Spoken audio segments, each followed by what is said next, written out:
السلام عليكم البنات، بغيت نشارك معكم اليوم الحريره بالطريقه ديالي. كتجي صراحه مزيونه، وهذه الطريقه على المثال ديال واحد السيده كبيره في العمر تبارك الله بطريقه ذكريه. المهم كنوضعوا هنايا نعطيو هذه الحريره عندنا، كنحكوا واحد البصله كنحكوها في هكا دقيقه ولا في 10.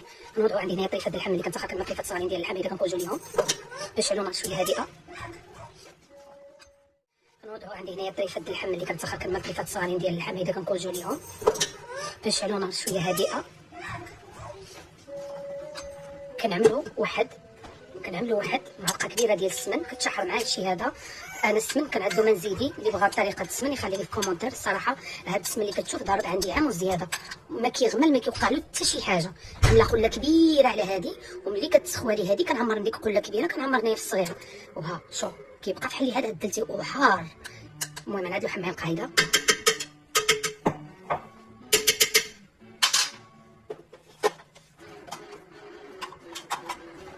المهم غنزيدو الحميص ديالنا كونجولي منقي، وغنزيدو كرافس ديالنا ديجا منقيين مطحونين كونجولي.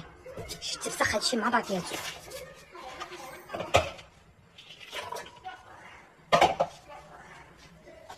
غنلتجئو دابا للقامه. غنبداو بالملح، غنعملو هاد المعلقه صغيره وعلى حسب، يعني حتى نبغيو نساليوها مره غنزيدو واحد شويه ديال الحمراء كتعطيها واحد اللون مزيون ومذاق في نفس الوقت. كاين اللي ما كيعدلهاش شي، ولكن انا صراحه ربي كنعدل على الطريقه ديالي. عندي جوج طرق، عندي الطريقه وعندي طريقه واحده اخرى من بعد نشاركها معكم ان شاء الله يا ربي. كنزيدو واحد شويه ديال القرفه،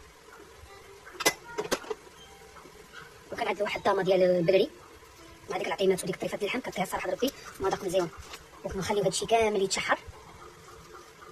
غنزيدو قليل من الزيت مائده، حيت ديجا عملنا السمن بشويه، وغنخلي ديجا غليتو وغادي نمرقوه. من بعد ما مرقناها غادي نشدو عليها وغادي نوضعو على الصفاره ديالها نخليها طيب، وملي طيب ديك الساعه نكملو الطريقه. من بعد ما طابت الحريره ديالنا كيفاش كتجي غادي نضيفوها على الماء غليان باش ندوروه.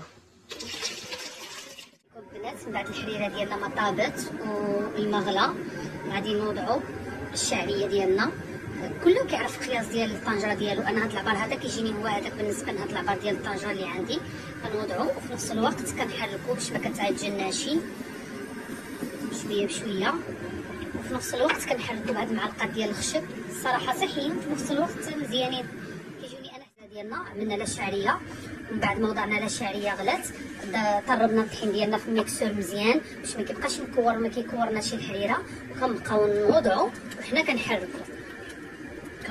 وحنا كنحركو وعينا ميزاننا مع الثقاله اللي بغيناها.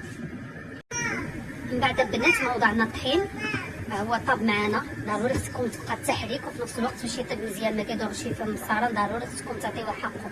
كنعدلو دابا مطيشه الحك، انا كنعدلها هي الاخريه الصراحه ربي.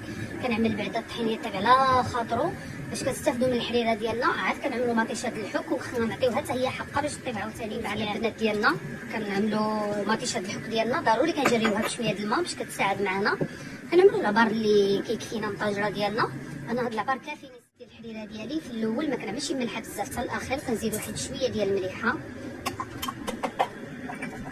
وكنزيد شويه من السمن، واحد المغيزه السمن حيت ديجا عملت معاها شويه في الطياب. في الاخير كنعمل واحد شويه ديال السمن باش كيبقى المصداق ديالو باين. من بعد البنات هذا هو الشكل النهائي ديالنا ديال الحريره من بعد ما وجدات. انا الصراحه ما كنعملش فيها بيض لحقاش عملت فيها طريقه اللحم. بالنسبه نتوما لو بغيتو تعملوا فيها بيض كتعجبكم بيض لكم الاختيار. انا بالنسبه لي الحريره بيض كتجيني ثقيله. بالنسبه اللي فيها طريفه اللحم اللي ما عندوش طريفه اللحم يعمل ليك النوع ديال البقري حتى هي كتجي مزيونه. هذا هو الشكل النهائي ديالها بالصحه والراحه.